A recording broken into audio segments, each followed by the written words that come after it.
Well, nice to see you. And, good morning to you. It's early time. Good morning, Mike. Good morning. My wife and I are watching English television so we can learn the language. I'm not sure you'll get too much out of that, to be honest, but never know. I just heard you say schedule. Oh, right.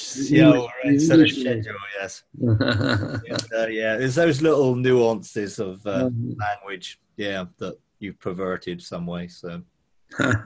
Oh, we did. I see. Well, we did create it. I mean, we did start the language and exported it to you. Okay. Well, I might question you on what the ownership that you think you possess. So. Well, I mean, the original language. That's all. Yeah. So, And the origin of that we'll have to question. Well, you can there try. we go. There you go. Let's get after him. Speaking of language, let me ask the first question. Okay. Mike, you give us quite a bit of latitude in the understanding that we hear from the Lord, in our own style or maybe pace. The ongoing revelation of entering in, for me so far, I haven't got into some of the language or maybe the rooms that you are in, but mine's more simplistic. I entered into a new room this week, and it seems like I go into a room kind of defines how I can go in, like a gateway. And I'm not entering into the chambers of the court, the elders or anything like that yet. Is it language, or is it just I'm just beginning to get into the structure? For instance, I entered into a room called the Glory Room, so I'm going to spend some time there. I found a room called Believing Faith. I enter there. So that's my question.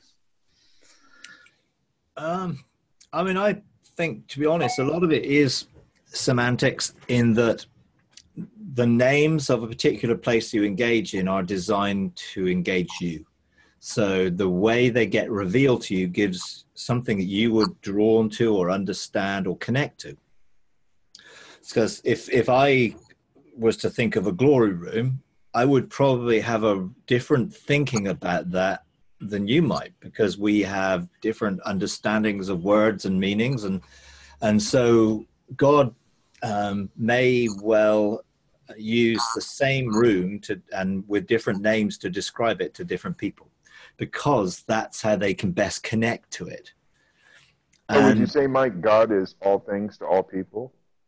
In a way?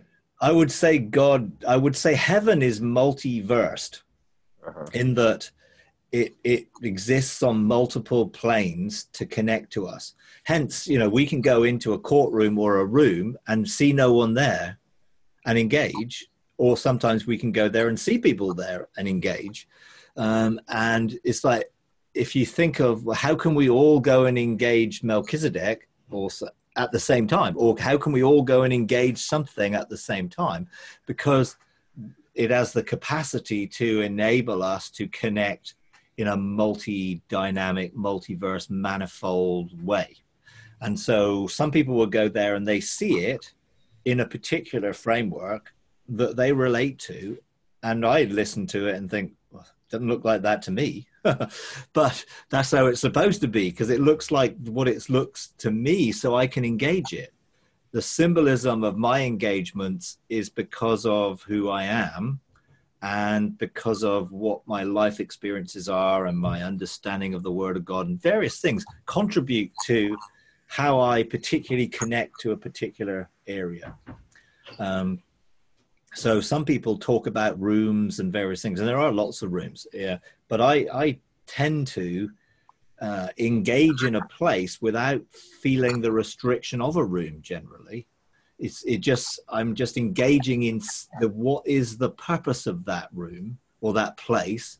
I'm engaging the purpose rather than the physical location of it as a priority. So, when I first started being taken into some of these places, I didn't know where they were. I had no idea where they were in the relation to anywhere else in heaven. And is there a map that you can map out? Well, I did my best in terms of my own experience, but I think everyone's map would potentially be different in a sense. So I would say go with whatever you sense the room to be and explore and immerse yourself in it to receive everything that it has to impart to you. And whoever's there, whether it be an angel or men in white linen or nobody, you can still pursue in that way. Now, I think the courtrooms, again, I've heard people talk about all sorts of different courts, and I thought, I'm not sure there were that many. But a room can have multiple functions. You could have a courtroom that has a civil case or a legal case in the same room, just one has a different perspective. One usually, you have a jury, sometimes you have a judge without a jury, depending on what sort of hearing it is, what type of scenario it is. I think that, again, is because we all engage it in slightly different ways. And so someone's, talked to me about the room of something or other or whatever, and I'm like, oh, no, never heard of it, And then they described it and what was going on there, and I thought, oh, well, that sounds very familiar. I didn't know it was called that, but it wasn't called that to me. So that was okay, and a lot of why I don't go into detail about how things look to me or is because I don't want people trying to see what I'm seeing or engage what I'm engaging, just the fact that it opens up for them to engage whatever they need to engage. And everyone needs to engage in the way that most relates to how God has created it for them. And so, is there a throne with God sat on it? And yes, there is. But the way you perceive it, I'm always on my face. I'm just sort of, my crowns are cast. I'm on my face at that place. I mean, I've never really even looked at it in detail, because that, for me, that's just the place where I just bow and lie on my face before God and just honor him. But other people talk about doing something there with God that's not where I do anything with God, in the sense there are other places where I engage with him in different ways. And to me, there seems to be multiple thrones that all look different to me. And they all seem to have different functions, like it describes the temple where, of Isaiah 6. Well, that sounds very different from the throne room of Revelation 4 and 5. And for me, it is. And it's a different place and it has a different function. So it feels like there are different functions that God outworks in different places that we can begin to engage in. And the main thing is, what's the purpose for me now? Not what the details are of what it looks like or, where it is, but more, why has God brought me here now? Why do I need to be here now?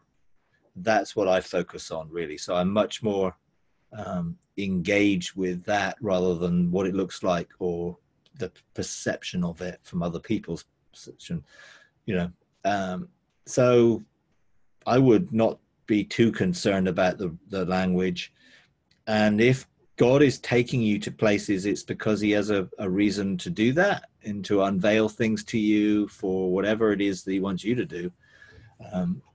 I don't know whether everyone's got access to everything.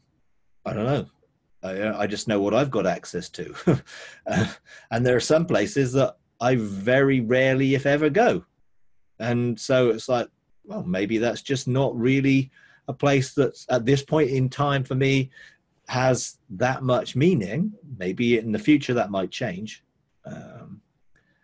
Because I guess, learned to use different courtrooms and different places for different purposes. Like when I go and engage the throne of grace, it's a very clear purpose, and I know what I'm doing when I go there, and it's a very familiar place because I've been there multiple times. If I was to go and engage the river of life or the tree of life or any of those things, someone else's experience there may be very different. Although I believe in essence, they're going to receive from God whatever is there. If you're going to engage the tree of life and eat the fruit, it is going to be life-giving in some way. If you're going to engage the throne of grace, you're going to get grace in some way and mercy in some way. So whichever way that works for people, the main point is what function is it at the end of the day, and what relationship is there with God in it. That's what I would see in that.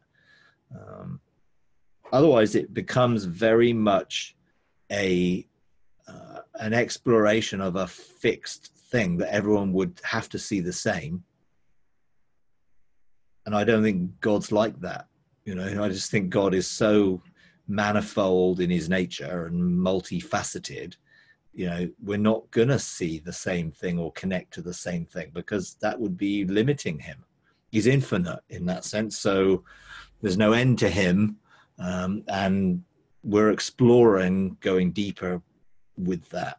I think for me, I do see that there are two senses that I get when I do it, when I engage somewhere. Is this relational for relationship, or is this relational for government? And I tend to find that they are different places for me when I engage. So I am very much more engaging relationally to go deeper with God when I engage his garden, for instance, or the waterfalls or the pools that are there and that type of thing. Whereas the courtrooms and the different functions of Zion, if you like, Mount Zion, the throne of God, are more governmental. They're not less relational. They're just relational in a governmental way rather than a relational in a relationship way. You know, God, when I engage him on the throne of grace, he doesn't really talk to me about government. He talks to me about my heart, and he talks to me about what's going on in my life. You know, so when I'm in his garden, I just go there to rest and just come into that place of being. Where when I am going on a throne, or when I'm doing something, you know, I'm out working, being in that position of governmental authority. So it sounds like you're on a journey of exploration, and it will unveil when it needs to unveil. And if something, you know, stirs your fancy, you set your desires on your heart towards it and pursue it. You know, it's like, I didn't know what to pursue because there wasn't anyone I could listen to tell me anything. So I just had the encounters, and they sort of established something in me that created a desire for more.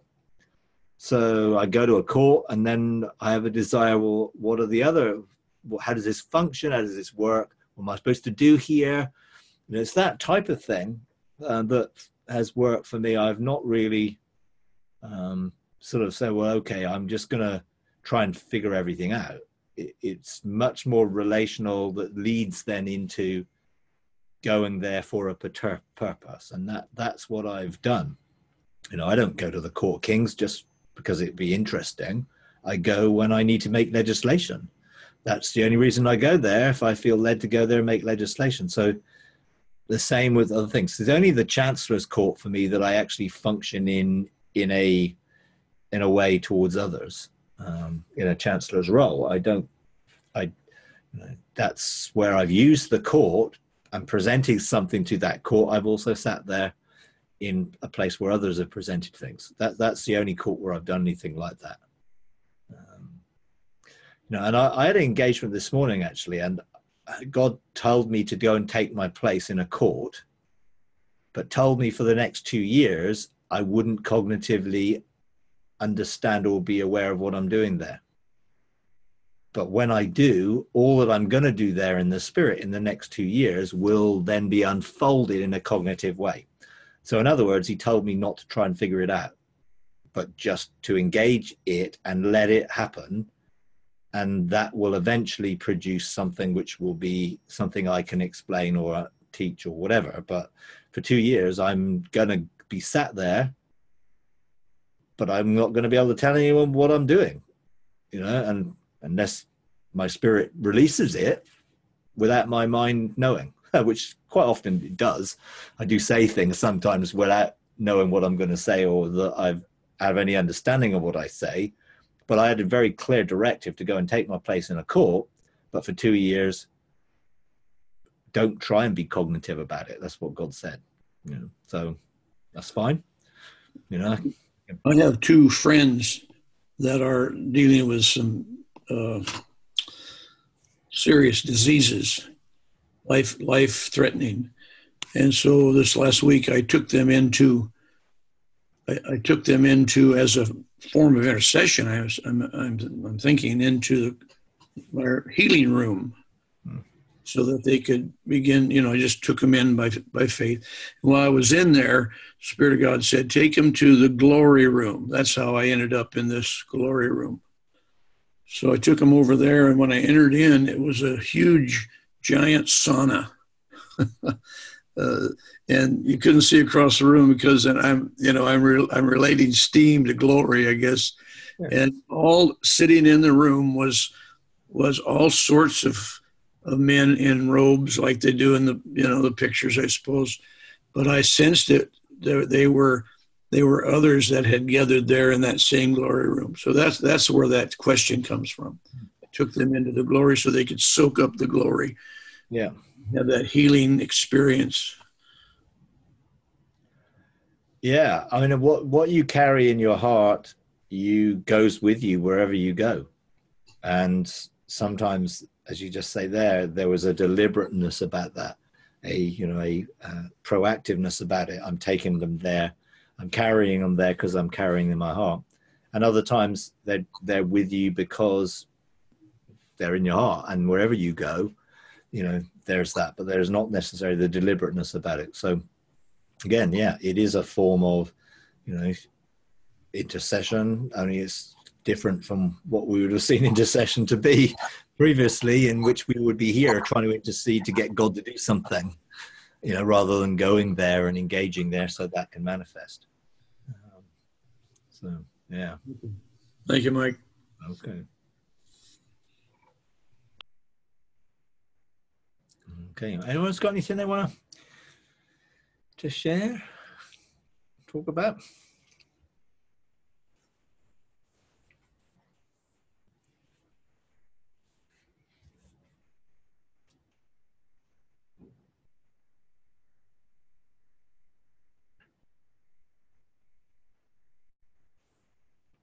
Well,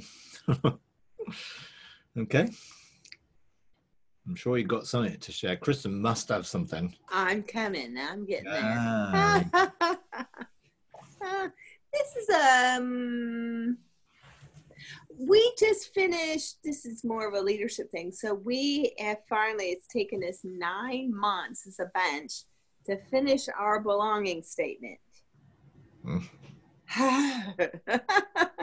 And so we finished it, and then when we finished it, there was a whole bunch of fear in the room. So we went in and actually used that little belonging statement. It's not little, and used it and legislated regarding the fear that we were feeling.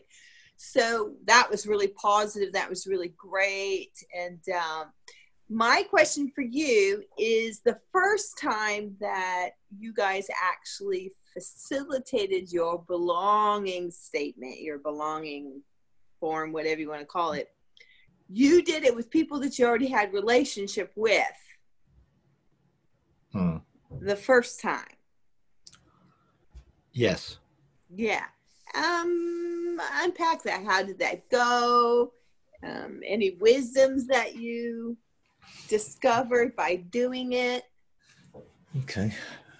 Yeah, we the first thing we did before we did a belonging thing, we just did an introduction to the way we do things called Fresh Start. So we did a Fresh Start process, which was 6-7 sessions of sort of reorientation of thinking and experiential engagement. So for people who we don't know or are on the edges, because we obviously get people who come and visit and they hang around and look around, and then eventually they go, well, are you going to belong or not? You ask the question, or if you feel that it's the right time to ask that question, we tend to give people a lot of leeway to just come and observe or participate at a level that they're comfortable with, But there'll be a point in time where, okay, well, what is the next steps?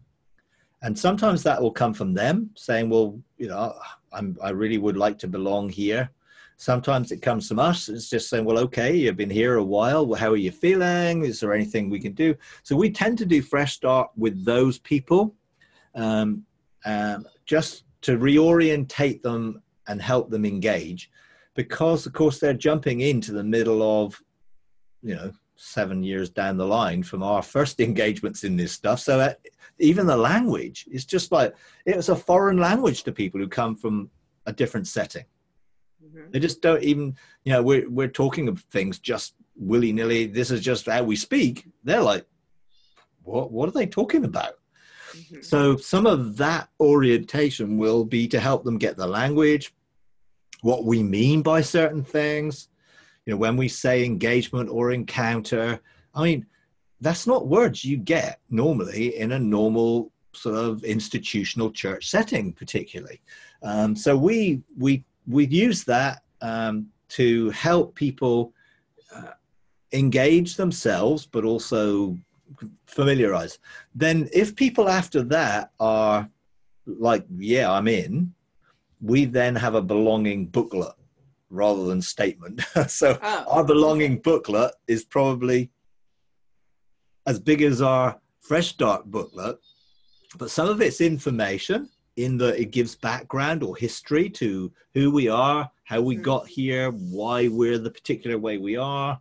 It shares our blueprint. So it shares, this is our vision statements. This is why we do this, because God has given us this vision, this blueprint.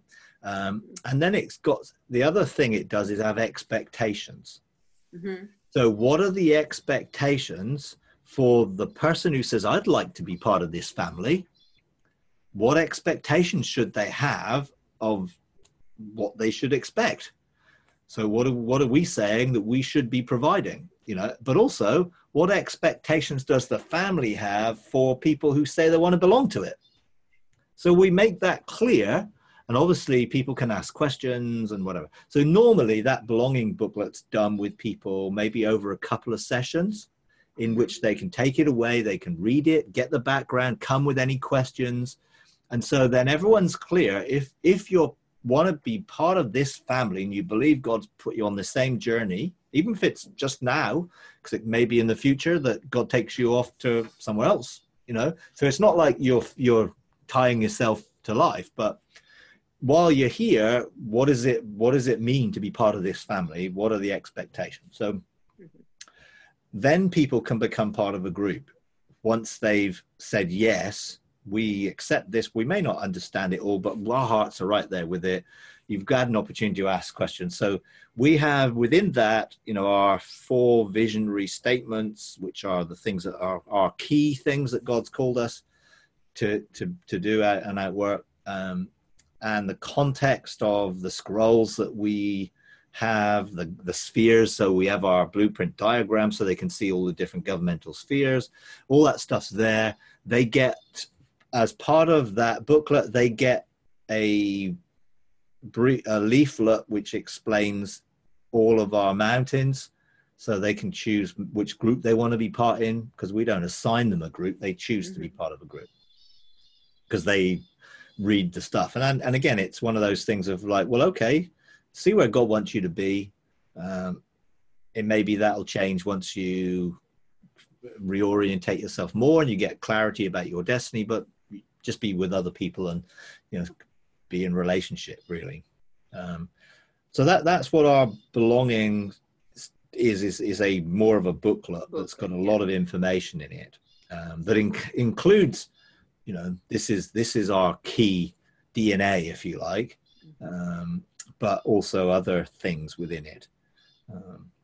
And we're in the process of producing 6 more booklets that will help people go from where they are, from potentially a new believer, right through to being able to access the Engaging God material at a much more basic level for people, which will be, you know, sort of identity type things. It will be how to see and hear, and how to transformation will be another booklet. in terms of these are the things that will help you on your journey of transformation, and some of the things here that God can use and you can use to help in that process. So we see everything as an equipping track that's taking people forward, that we want people to embrace that, and therefore we need some things in place. So people can do that one-on-one with people. It can be done with small groups with people, so that anybody really can sort of grow through their own journey. But it's taken us a while to get that going. And of course it's down to the people who feel called to produce it, because I'm not going to. I'm going to help, and I'll get alongside people in the process to share anything, give some help, but I'm not going to do it. But like Fresh Start, I didn't do. It's like I've had no mandate to do it. I met with them once to throw in some things that I felt God say, you can share this, and then they produced it. Then what they did then, they then did it with each other. So the people who produced it then actually delivered it to each other, and they each took a turn delivering a session, and then they delivered it to the next group of people who were wanted to do it. And that was people we already knew mostly. And then some of those people said, oh, I'd like to be involved in delivering this. So they then took part in the next stage. And then we actually then offered it out to everyone in the church who wanted to do it, would like to do it. Anyone who was on the edges, we took people who were on the edges through this. So now it's been done lots of different times, sometimes in people's homes, sometimes one-on-one discipleship type stuff. And now everyone who wants to be part of the church, join and be part of the family, would do that, no matter how much experience they've got, and we've got a couple of German ladies who've moved from Germany to live here and to work with us here. We let them have that belonging booklet while they were in Germany, so that they could immerse themselves in it. So they don't need to go through it in necessarily now they've come, because they already had that themselves, and they actually even taught it to other people. We said, well, if you the best way of learning this is to use it. So they were already teaching people with it, so the question was asked, do they need to do Fresh Start when they come, which is generally what everyone should do. Well, it was like, well, no, not really, because they've already done it. And they've tracked along with everything we've done over the last couple of years. So they've really felt, even though they've not lived here, they felt that this was their home spiritually. And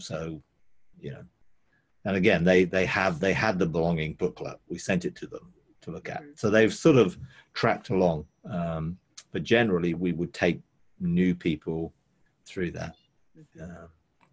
Yeah, we're over this period of time, because we've had a couple of discussions in other groups about it, and so we basically went through and asked all those questions and make sure that we clarified every question, and then we dealt with it within ourselves, that question and because we're using it as a tool, at least in this particular season, to get people moving, because they're not moving. They're not moving. And so it was our responsibility to make sure that was clarified. And yes, it for us, when we sort of clarified what the blueprint was and made it clear that this is what we're about, we gave people an option of opting out of that 3 or 4 times on the journey, because obviously we've been journeying this way for since 2010, 2011 really, I suppose, and up when we got up to 2014, it was like, okay, we're going this way, and this is the way this is going. In other words, this is going to be a heavenly thing. This is going to be supernatural. This is the way we're going. If that isn't what you're feeling connected to, then please feel free to say goodbye, because this is where we're going. So we set our course out effectively, say this, we're starting the journey, this is where we're going, this is how we're going to walk this journey out. But we couldn't say where the journey was going to take us, because a journey is that way. It wasn't a planned journey, other than we're heading towards the promise of our inheritance, you know, that God's given us as this blueprint. So then eventually we had a time where we felt now it's time to cross over, and we can't go back. You know, for when we've crossed over, we're not going back. So if you feel that you might want to go back, it may be a good point not to cross over. So we again gave people an option just to say, look, you know, you're not forced into this journey. This is a relational thing that God's calling us to be. If you feel that you're with this, even though you don't have to understand everything, your heart has to be with it. You've got to resonate with it. And we gave people an option for that. And then we went into a marriage ceremony, different things we've done, which I would say were milestones on our journey. We've always given the people, say, look, you have a choice. We're not forcing you to do this. You know, this is something that God is leading us into. We've got to go where God leads, but you don't have to come, or you don't have to come yet. You know, you can come later. It's like, but we're going, and this is a point where we're crossing. So here's a prophetic act. Usually we do something to mark it, so that people can physically say, yes, I am getting up and I'm crossing over something, or I'm, you know, doing something physical as a manifestation of it. You know, so it is a journey, and people are not all going to understand everything about that journey, but they've got to want to be on it, really. Now getting people moving is a difficult one, because, you know, most groups, churches, ecclesias, whatever, it's like, you know, 80% of the people sit and watch the 20% do it. If you're fortunate to have 20% who are going to do it, sometimes it feels like there's one or two who are doing it and everyone else is watching, you know. But, you know, that's just the institutional nature that we have to break down and see changed to participation and living stones and fulfilling destiny, you know, which you can't do if you don't move. You know, you've got to be moving in actively engaging it. So yeah, it's not easy. And even those that are early adopters, you know, who sort of embrace it, hit walls at times. You know, they come up and it's just like, bang, it's like, wow, what's happened? Well, something's happened in which they have hit a wall, and God is wanting to deal with something, or something is going to hinder them going any further, so they got to deal with it. And sometimes that's a gentle thing, and sometimes it's not so gentle, you know, depending on what it is. It's not, you don't have to hold anyone back, that's for sure. You know, you don't have people racing ahead in this. It's like, generally, you're trying to get people moving. And well, that what we heard along this journey, what we heard is, because it wasn't, we thought we'd clarified it, but obviously it wasn't clarified. And so because they hadn't made a choice to belong, even though they were here, we couldn't address things like those when those walls came up. So that's what we spent 9 months addressing, is as far as in our booklet or whatever, you know, that this is we walk in forgiveness and we don't hold any of those things. And now we know that once we walk through this, that we'll be able to say, if you belong, then those things are on the table in a relationship. So yeah, absolutely. Yeah. It's really important that everyone, you know, understands at the level they can, and that level will always get deeper. You know, because you can say the words to people and they can say, yes, I understand what you're saying, and not. You know, it's just the nature of people. You know, they say, yes, they do, but they're understanding at the level they've got. And if their level deepens, their understanding will deepen. And the level, therefore, of challenge or change or transformation that needs to take place will also deepen.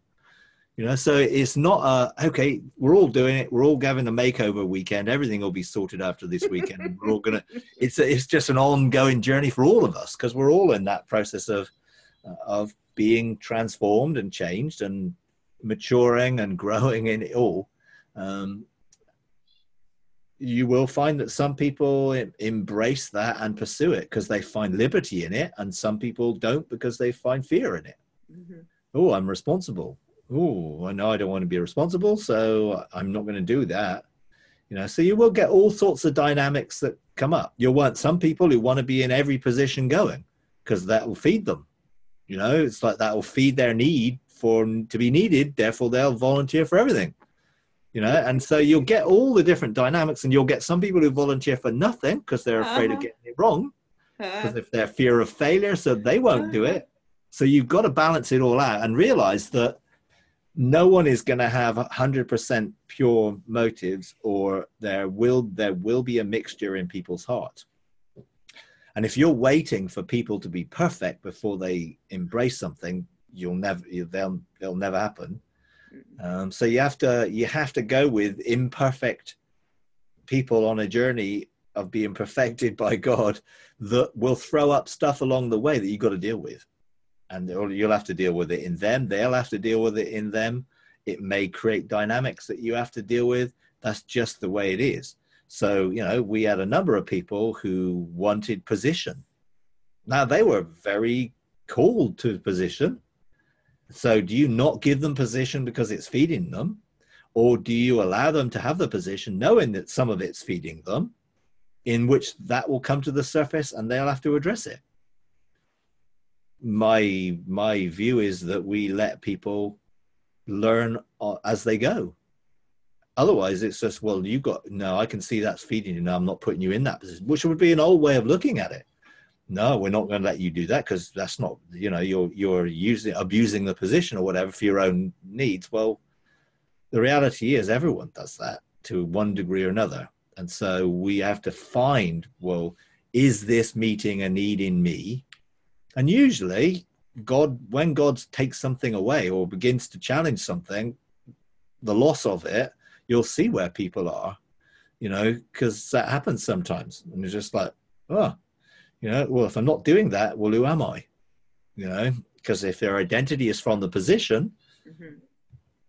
that will be challenged, you know, but it does take quite a process.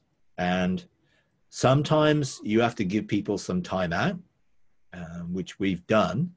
And we've not taken a position away from anybody, but we've legislated that God would show that person that they needed to deal with some stuff, and it would be better if they dealt with it with the space to deal with it rather than in the midst of it, which sometimes can be difficult, you know. And there are 2 or 3 people who are on that time out at the minute for God to work through things in their lives, and that's okay, you know. But you know, very rarely would we ever have felt the need to say we're removing you from that position, unless it was for a very clear sort of issue that everyone would have to deal with. We want people to grow, and we want them to hear God for themselves, you know, which means trusting that process that they will, and sometimes legislating that they do, but you've got to trust that process. Now, we've put into place a more robust system of people coming into positions of government in the first place. Because when we first went at this, it was like, oh, we're just desperate to find someone who's going to do something and be on some mountain. So anyone who said, yeah, oh yeah, I think that would be a good idea, we were like, oh great, here's the job, you know.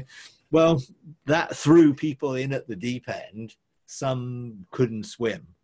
Mm-hmm. You know, and so we had to take that into account and at least be more circumspect in making people aware of the process and what is likely to happen if you come into this position and your responsibilities in this position in regards to everyone else, because what you do will affect everybody. So this happened primarily initially with our health mountain. 3 people were so passionate about being part of the health mountain, and they had a real passion for health, whatever, and stuff, healing and things. Well, within like 6 months, they were all sick. You know, they were all struggling, you know, physically. And so it was like, okay, well, therefore they're in authority. So if they're sick, it opens up the door for sickness. And so we found that people were getting sick who weren't able to legislate their own lives well enough. So they were affected by that. So we talked to them and sort of said, well, okay, how are you doing in this? And they all felt really bad because they were on a health mountain that they were sick, you know, which is like a little bit of a sort of oxymoron, but actually it was what happened. And each of those 3 stepped down to deal with the issues in their own lives so that they had authority. So we now look at least a level of authority in someone's personal life to give them, hey, they've been faithful in this before they take a place of sort of governmental authority, which could put them under pressure. It still will put them under pressure, but hopefully they will have some experience of having lived from a government position in their own lives to then to put into place in that. And then, you know, we had this mountain with no one on it, you know, and health is quite an important area. So then we called for the right person, and the person actually God had told that they were going to be on that bench, but not yet. And so when this happened, then God said, yet, now. So they came forward and said, look, I've been waiting, but I feel now is the time I need to say that works out. You know, and that's not to restrict people, but it is to make sure people are protected in these roles as much as you can by helping equip them. So now if anyone's going to be part of those mountains, they need to listen to the legislation teaching. You know, otherwise, well, they won't know what to do. You know, now if they've been around quite a long time, then it's no problem because they'll have already, you know, been part of what we've done in the past. But if they're not, then that legislation teaching will give them a foundation of what it is to actually be involved in government, to be part of a bench, so that they can operate there as best they can. You know, but it will be a learning curve for everybody. That's guaranteed. You know. But you don't want it to be a bad experience for people. It's like government should be a good experience, but obviously it is a responsible experience. You know, and you don't want people to be unnecessarily you know, pressured into a situation. So we do try now at least give people a little bit more support. You know? And sometimes it's like, you know, we had several people who were on more than one bench. So we felt God say, well, they need to choose what the primary position I'm calling them to. And, you know, we encouraged them to sort of make a choice of where they felt God really wanted them to be. Even if it meant some other benches didn't have enough people on them, it meant that those people could focus, you know, and put their effort into the place where God really wanted them to be. Which was a challenge for a couple of them because they were relationally connected in one place, but they felt God wanted them to be in another place. So it was just like, well, you gotta make that decision now, and don't let friendships be the reason you make the decision. You got to be where God wants you to be. Now you'll make relationships, but they're not necessary. All relationships are not all friendships, like deep, intimate friendships. Some relationships are functional. You are in the same bench, so you relate to one another. And of course, you get to know one another better, and you learn to understand each other and all that stuff. But you may never be real friends, like some people are. But that's okay. You know, we're not in it to make friends. We're in it to fulfill God's purpose. Now, there's a degree where obviously relationship is absolutely vital, and openness and honesty and transparency is really, really important. But that doesn't necessarily develop into best buddies. You know, if it does, that's great. But if it doesn't, you know, so some people will want to go where best buddies are, and that might not be where God wants them to be. So you've got to be careful to look at that as well, because that's another dynamic. Well, I'm really comfortable with those people, so I would like to be in that group. Yeah, but where does God want you to be? Oh, well, I'm not asking him because I just want to be in that group because they're my buddies. Well, that's no good either, So. Well, thanks for unpacking that again. It's really just a bit on our hearts that we're trying to get people unstuck. Yeah. Moving. Yeah. So, well, we have the Revelation rail, which is the sort of input of revelation teaching to equip people, and we also have a ministry rail, which is helping them get unstuck if they're in a position where there are things that come to the surface that they can't always deal with on their own. So we have ministry stations, if you like, along our track to help people deal with some of the things that come up, whether they be identity issues or other issues. So we have things like that, which are designed to help people get unstuck. Also, we are going to do some intensive unstucking sessions. Now who's being the English? Yeah. But it's like sometimes you need to do something to kickstart something forward. Mm-hmm. And when we've identified some sort of common issues that quite a lot of people face, then we can help in a corporate way to deal with those things all in one go. And I'm doing intensives here for those who are coming for conferences and things. It's like we need to also make some of those intensive things available for people here, because you can sort of assume, well, they can get all access to everything and they should be able to do it on their own. Well, it doesn't always work that way. Blind self areas are big issues. People can't see it. If they could, they would deal with it, but they can't.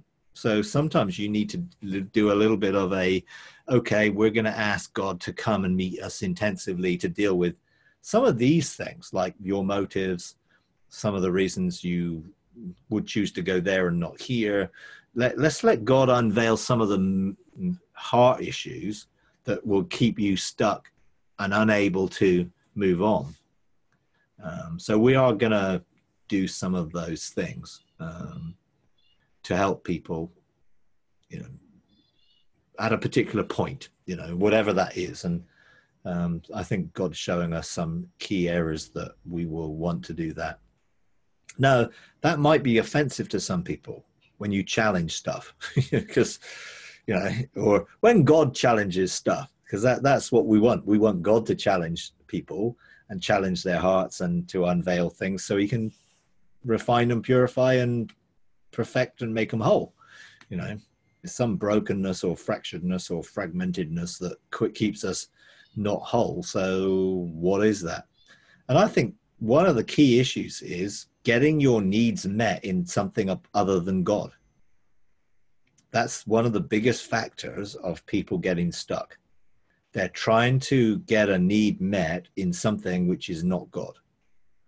And whether that's a position, whether that's a friendship, whether that's a relationship, whatever it might be, it's never, ever going to be to help fulfill that person. So however hard it is sometimes to face that you're trying to get something from the wrong source, ultimately that's what's going to bring a fulfillment of people, because they're going to get it from God and it's going to be the real thing. Genuine, real thing, rather than, those of you who like Coke, you can probably tell quite a lot of difference between the supermarket version than the real version, the real thing, and the same thing with this. It's like, some things appear real and they're not, and they are illusions really of reality. And, I can't meet someone else's need, even the closest people to me. I cannot possibly be God for anybody. A position cannot meet a need for value or worth, because it's just a material thing. Only God can give true value and worth from a revealing of how he sees us and how he feels about us and his truth and all his wonderful thoughts about us. that will bring us into a place of security. Security will never come from position, possessions, other relationships. It just can't.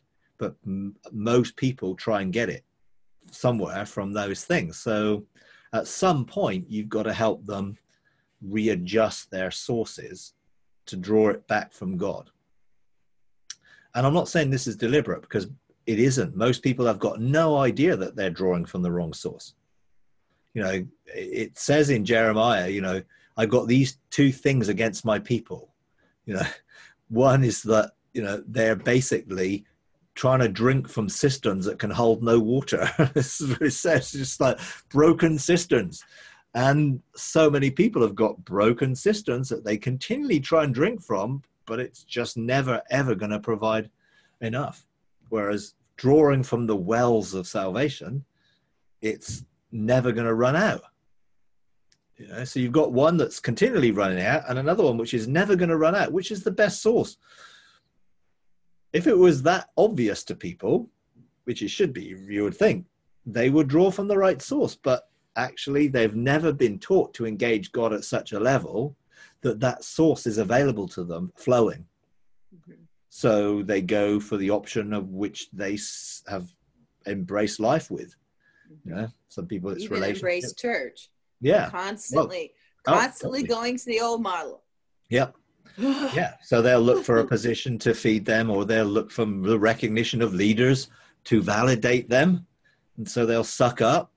You know, because that's the significant others that they see as the better source.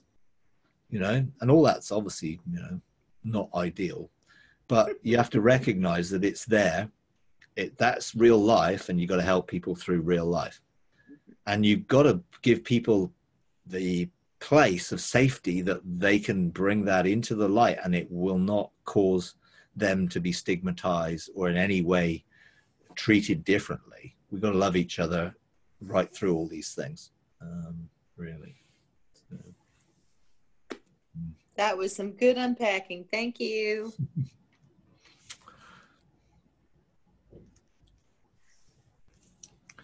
I had a friend who was a youth pastor, and he said, the trouble with being a youth pastor is I hate young people.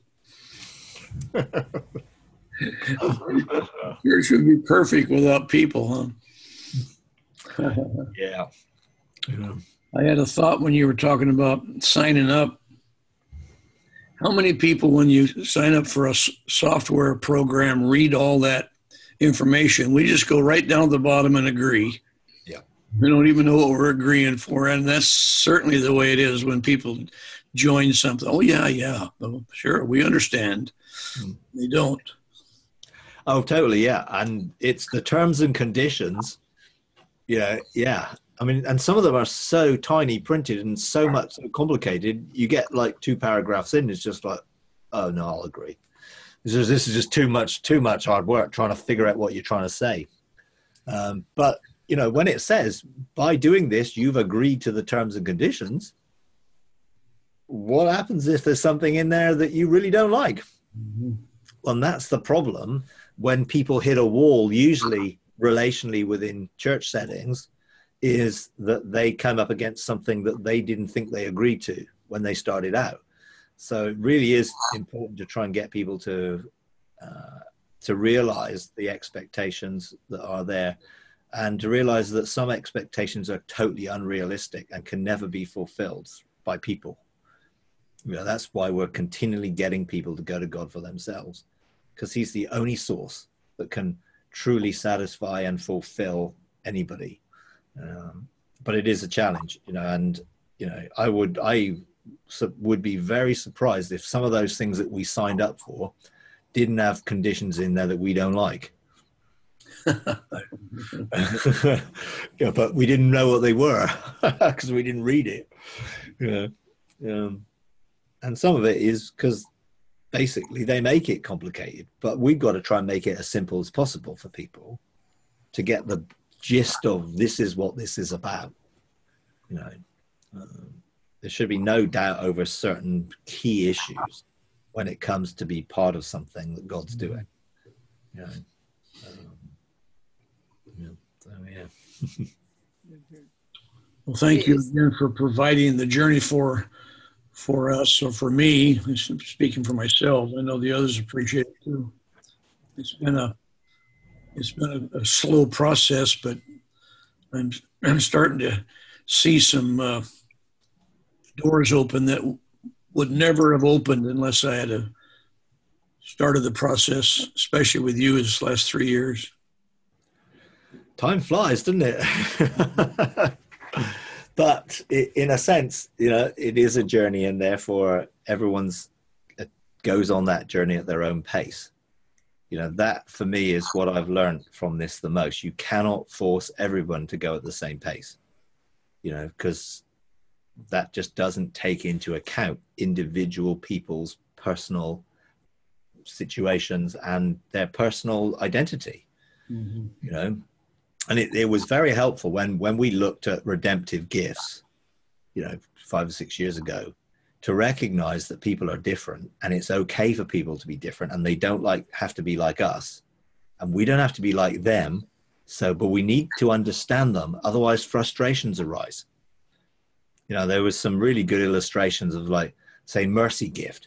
Don't give a mercy gift person something which is time sensitive to fulfill, because they'll get sidetracked with some problem somewhere with somebody that they'll forget what they were doing. And you're like, well, we needed this done today. But so-and-so, and I had to, and so you don't give people time sensitive stuff when they've got a redemptive gift that they're distracted often. So you use that to your advantage and their advantage, and make sure you're not trying to pigeonhole into something which they couldn't do. And there's things like that. You can't get frustrated with someone from the way they are, been made by God. Mm-hmm. You've got to accept it, honor it, and be blessed by it. Good. When I would need mercy, I would love some mercy people to be able to engage me, because that's their gift. When I need mercy, I don't want a ruler coming and telling me, sort your life out. I want someone to empathize with where I am. But sometimes a ruler gift needs to come and say, you need some discipline. Actually, most of your problems here because you're not disciplined.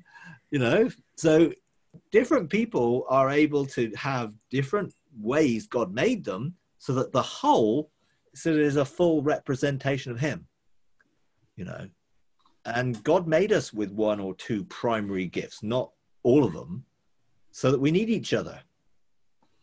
But we must make sure that we're not all like me, because that's going to make it a problem for people. So we have to give people respect and honor their differences, and help those differences find the place where they can feel, I can be me here. I don't have to try and be like the leaders, or, I can be me, which is very helpful. We found it really helpful just to recognize we're different.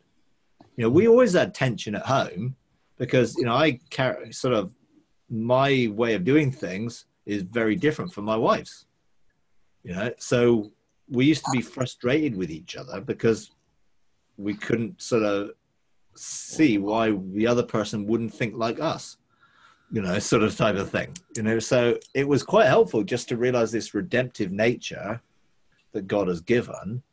And then when you work together, you can put those abilities together to see a whole picture, rather than, well, I only see it this way. So, when I watch something, this is a classic thing. We were watching something on the TV, let's say some natural disaster or something's happened, and my wife will be, well, can we send them some money? Can we help them? What can we do? And I'm like thinking, well, how did they get in this state in the first place? What was behind this? What was going on that caused this to happen, or whatever? I'm sort of totally looking at it in a completely different perspective. And she's like, you're so unfeeling. I'm like, yeah, but the best thing I could do is help them understand how they got this place so they don't get there again. But you can feel frustrated with somebody because they're not like you, or you can honor the fact they're not like you and let them be them. So I say, well, do whatever you want to do. You know, if you want to go and send them some money, go ahead. But I wouldn't. Very rarely do I sort of get motivated to do something like that, because I'm looking at it from a different perspective. Mm-hmm. You know, now sometimes God can tell me to do stuff outside of my perspective, which is why we need God. Yeah.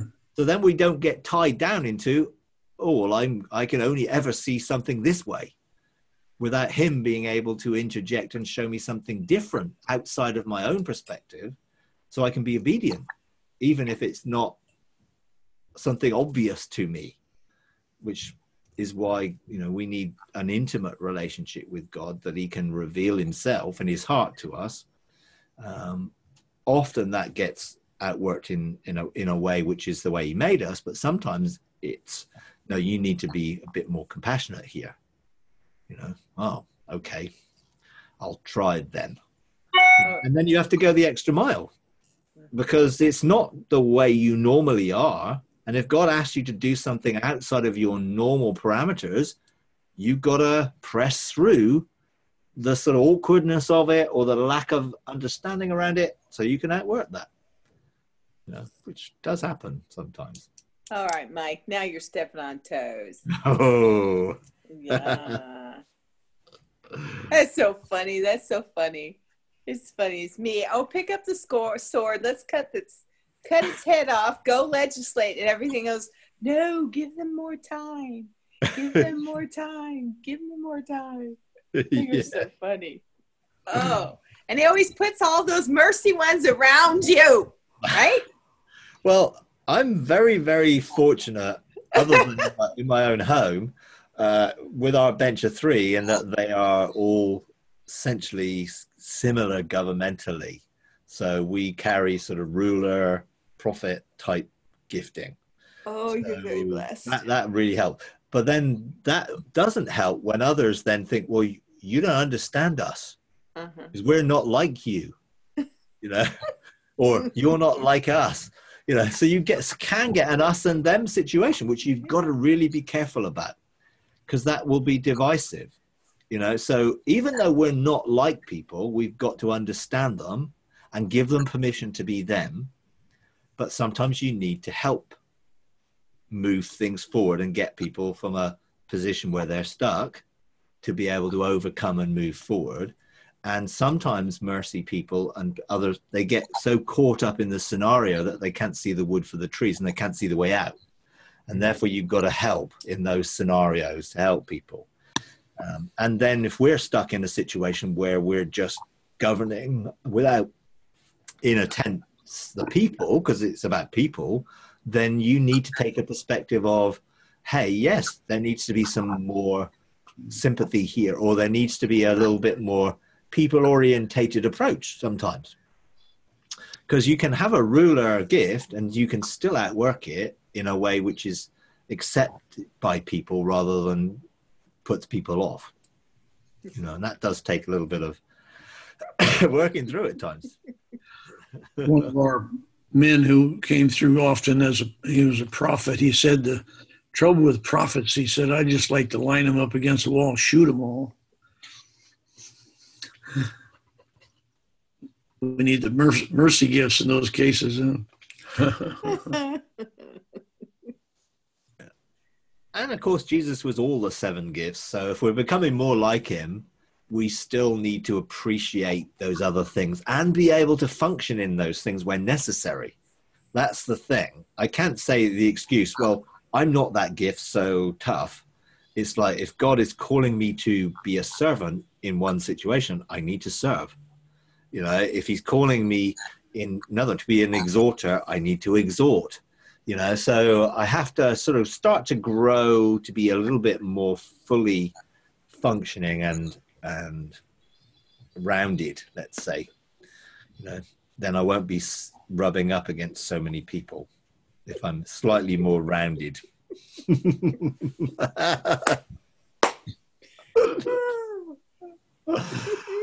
It's hard, though. I know it's hard.